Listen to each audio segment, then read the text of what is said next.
ഇന്നലെ നടന്ന മന്ത്രിസഭയുടെ സത്യപ്രതിജ്ഞ ചടങ്ങിൽ പങ്കെടുക്കാനെത്തിയ മുൻ മുഖ്യമന്ത്രി പിണറായി വിജയനെ ജനങ്ങൾ നന്നായിട്ടൊന്ന് പോയി വിളിച്ചങ്ങ് വിട്ട്.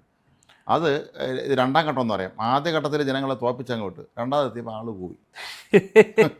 അത് ഇന്നലത്തെ ആ സത്യപ്രതിജ്ഞ എന്ന് പറഞ്ഞ സമാനതകളില്ലാത്തൊരു ചടങ്ങ്. അയ്യോ, എന്തൊരു ജനപ്രവാഹമായിരുന്നു അവിടുത്തെ. ആരുടെയും കയ്യിൽ നിന്നില്ല. കാരണം 10 വർഷത്തെ ജനങ്ങളുടെ അടിമ ജീവിതം അവസാനിച്ചു. 10 വർഷത്തെ ജനങ്ങളുടെ ദുരിത ജീവിതം അവസാനിച്ചു. 10 വർഷമായിട്ട് കണ്ടുകൊണ്ടിരിക്കുന്ന ഒരു മുഖം, ആ ഒരു മുഖത്തെ ഓർമ്മയിൽ നിന്ന് പോലും തൂത്തെറിയുക എന്നുള്ള ലക്ഷ്യത്തോടെയായിരുന്നു ജനം വോട്ട് ചെയ്തു. അങ്ങനെ പുതിയ മന്ത്രിസഭ അധികാരത്തിൽ വന്നു. ചിരിക്കുന്ന ഒരു മുഖ്യമന്ത്രി കേരളത്തിലുണ്ട്.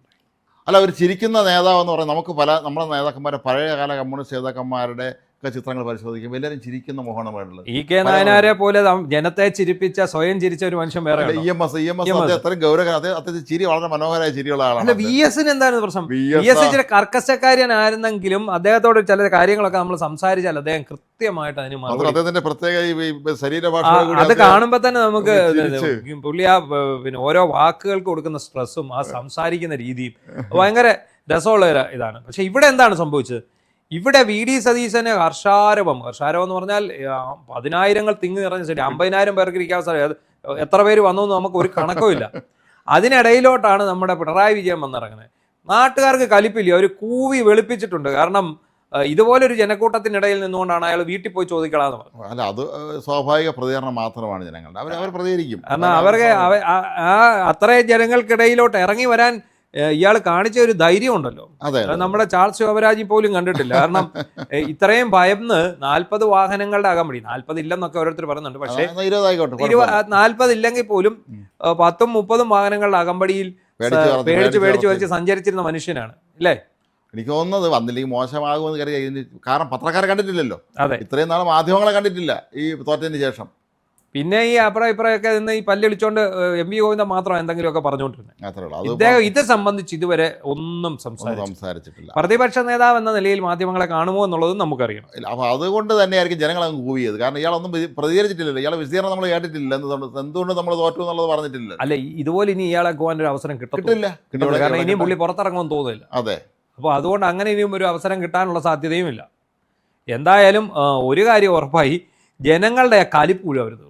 1987 നിയമസഭാ തെരഞ്ഞെടുപ്പ് നടന്ന് LDF ജയിച്ച സമയത്ത് അന്ന് ഇപ്പോഴും ഇന്നത്തെ പല സ്റ്റേഡിയത്തിലല്ല അവിടെ പരിപാടി നടക്കുന്നത്, സത്യപ്രതിജ്ഞ നടക്കുന്നത് രാജ്ഭവനിൽ തന്നെയാണ്. പക്ഷെ അന്ന് LDF തീരുമാനിച്ചു എല്ലാ ഗേറ്റും തുറന്നിട്ട് ക്ഷണിക്കപ്പെട്ട ദിവസം എല്ലാവർക്കും കയറാമെന്ന് പറഞ്ഞു. അങ്ങനെയാണ് അന്ന് ഞങ്ങളൊക്കെ ജീവിതത്തിൽ ആദ്യമായിട്ട് നമ്മൾ യൂണിവേഴ്സിറ്റികളിൽ പഠിക്കുന്ന സമയം നമ്മൾ കഴിഞ്ഞ ദിവസം അത് പറഞ്ഞു തോന്നുന്നു. അവിടെ ചെന്നിരുന്ന് നമ്മൾ നമുക്ക് ദൂരെ നിന്ന് കാണാൻ പറ്റുള്ളൂ ഇതൊക്കെ. എങ്കിൽ പോലും അന്ന് ചില UDF നേതാക്കൾ വന്നപ്പോൾ കൂവുന്നുണ്ടായിരുന്നു. പലരും അവർ കൂവി. പക്ഷെ ബാലകൃഷ്ണ തിരിഞ്ഞു നിന്നു. അദ്ദേഹം വന്നപ്പോൾ ഒരു കൂവി, അദ്ദേഹം തിരിഞ്ഞിങ്ങനെ നോക്കി, പിന്നെ കൂവേര് നിർത്തി അദ്ദേഹം പോയി. അല്ല, ഇത് കൊടുത്താൽ കൊല്ലത്തും കിട്ടും. അതാണ് ഞാൻ പറഞ്ഞത്. കാരണം ആ വയനാട് വീടിന്റെ താക്കോൽദാന ചടങ്ങിൽ അവിടുത്തെ MLA ആയിരുന്ന സിദ്ദിഖിനെ കൂവാൻ പ്രത്യേക ആളിനെ നിർത്തി. അതുകൊണ്ട് എന്താ സംഭവിച്ചേ? ആ ജനത ഒന്നടങ്കം ഇവർക്ക് എതിരായി എന്ന് മാത്രമല്ല, അവരുടെ വീടിന്റെ ചോർച്ച സംബന്ധിച്ച വാർത്തകളും പുറത്തു.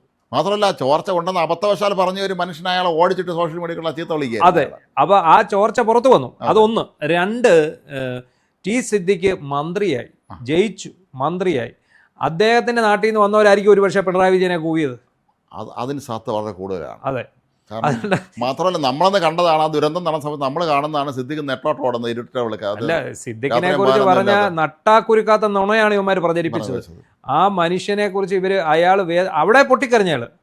സിദ്ദിഖ് ആ വേദിയിൽ കരയേണ്ടി വന്നു. അത്ര മാത്രം വൃത്തികെട്ട കളിയാണ് ഇവർ കളിച്ചത്. അതിന് തിരിച്ചു കിട്ടിയെന്ന് മാത്രം കാര്യം. കാരണഭൂതനെ CPM-കാർ പേടിച്ചാൽ മതി. ഈ നാട്ടുകാർക്ക് പേടിക്കേണ്ട ആവശ്യമില്ല. അപ്പം എത്രത്തോളം ഈ ജനം അയാളെ വെറുത്തിരുന്നു എന്നുള്ളതിന്റെ ഏറ്റവും വലിയ ഉദാഹരണമാണ് കൂവല്. അതുപോലെ നടിയായ റിനിക്ക് കിട്ടിയ കൂവലും ഇത് തന്നെയാണ്. കാരണം എത്രത്തോളം ഒരു കോൺഗ്രസ് പാർട്ടിയിലെ ഓരോ അംഗവും, വളരെ ചുരുക്കം ചില ആൾക്കാർ മാത്രമേ ആ കുട്ടിയുടെ നിലപാടിനോടൊക്കെ യോജിച്ചു നിന്നിട്ടുള്ളൂ. അതുപോലെ തന്നെ ഇവിടെ കിട്ടിയ അവസരത്തിൽ കൂവി. ഇനിയും കൂവിയെങ്കിൽ പിന്നെ പണ്ട് ഇവർ പറഞ്ഞില്ലേ, വനിതാ കമ്മീഷൻ അധ്യക്ഷ അനുഭവിച്ചു, അല്ലാതെ വേറെ ഒന്നും പറയാനില്ല. കാരണം കൂവി ഇറക്കുക നമ്മൾ പറയും, ശരിക്കും കൂവി ഇറക്കുക അതാ അനൗചിത്യമാണ് എന്ന് നമുക്കറിയാം. എല്ലാവർക്കും അറിയാം അനൗചിത്യമാണ്. കാരണം ഒരാളെ ക്ഷണിച്ചു വരുത്തിയതാണ്, മുൻ മുഖ്യമന്ത്രിയാണ്, പ്രായം ചെന്ന ഒരു മനുഷ്യനാണ്, ആ പരിഗണനയൊക്കെ വേണം. പക്ഷേ 10 കൊല്ലം കേരളം അനുഭവിച്ചിട്ടുള്ള ഈ അസഹനീയമായ ദുരന്തത്തിനെതിരെ ഇത്രയെങ്കിലും ജനങ്ങളൊന്ന് പ്രതികരിക്കണ്ടേ? അതേസമയം നമ്മളൊന്ന് ആലോചിച്ച് നോക്കുക, നായനാരാണ് ഈ ഇതുപോലെ പദവി ഒഴിയുകയും അദ്ദേഹം സത്യപ്രതിജ്ഞ ചടങ്ങിനെത്തി ആരും കൂവില്ലായിരുന്നു. ആരും കൂത്തില്ല. കൂവില്ല മാത്രമല്ല അദ്ദേഹം നല്ല തമാശയൊക്കെ പറഞ്ഞ ആ പല ഒരു ചടങ്ങ് രസമാക്കിയാണ്. അതെ. അപ്പോൾ എന്താണെങ്കിലും കാരണഭൂതത്തിനെ ജനം വിസ്തരിച്ചു കൂവി, അത് നന്നായിട്ട് കൂവി, അത് ജനങ്ങളുടെ സ്വാഭാവിക പ്രതികരണമായിട്ട് മാത്രം കാണുക. അപ്പം അദ്ദേഹം കൂടെ ഒരു യാഥാർത്ഥ്യം തിരിച്ചറിയണം.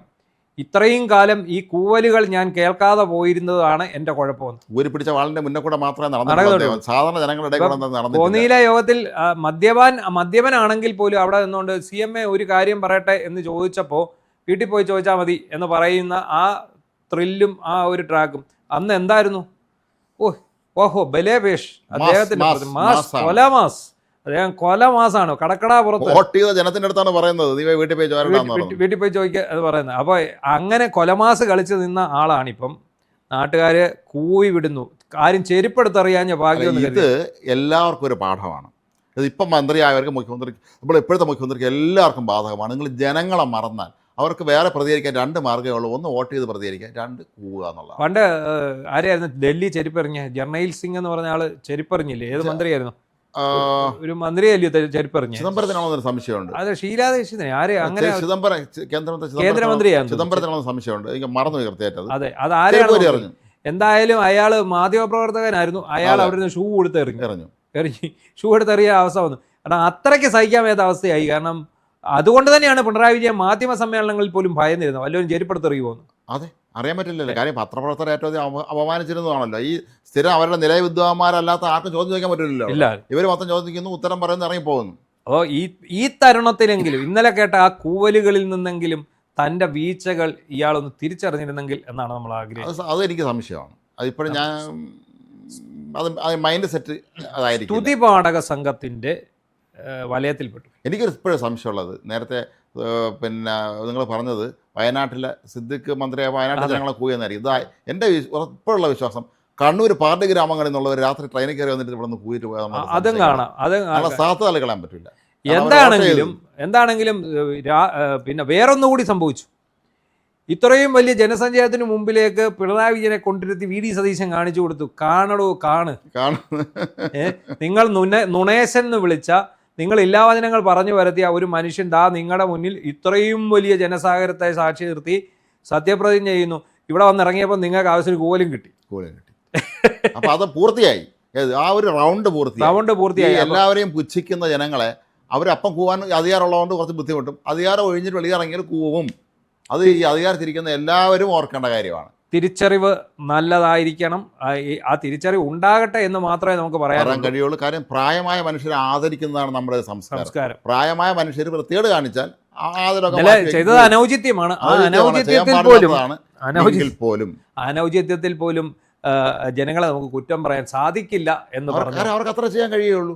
മറ്റേ ഇപ്പോൾ റൊമേനിയയിലും അല്ലെങ്കിൽ പിന്നെ ഫിലിപ്പൈൻസിലൊക്കെ ജനങ്ങൾ ചെയ്ത കാര്യം അവരുടെ ചെയ്തില്ല എന്നുള്ളത് നമ്മുടെ നാട്ടിലായതുകൊണ്ട് നടന്നിട്ടുള്ളൂ. അത്രേ ഉള്ളൂ. അതുകൊണ്ട് തന്നെ അവർ കൂവല്ല, അവർ ഒതുക്കി. ഇതാണ് അവരുടെ ശിക്ഷ. ഈ കൂവി അവർ ഇറക്കിയങ്ങ് വിട്ടു. ഇന്നത്തോടെ കഴിഞ്ഞല്ലോ, ഇനി മുഖ്യമന്ത്രി അല്ലല്ലോ. അപ്പോൾ കൂവലിന്റെ ഔദ്യോഗിക അമ്പടിയോടുകൂടി സാധാരണ നമ്മുടെയൊക്കെ നാട്ടിൽ നല്ല കാര്യം നടക്കുമ്പോൾ കുരവയിടും. ഈ കുരവയിട്ട് കയറ്റി വിട്ട ആളാണ് ഈ പിണറായി വിജയൻ.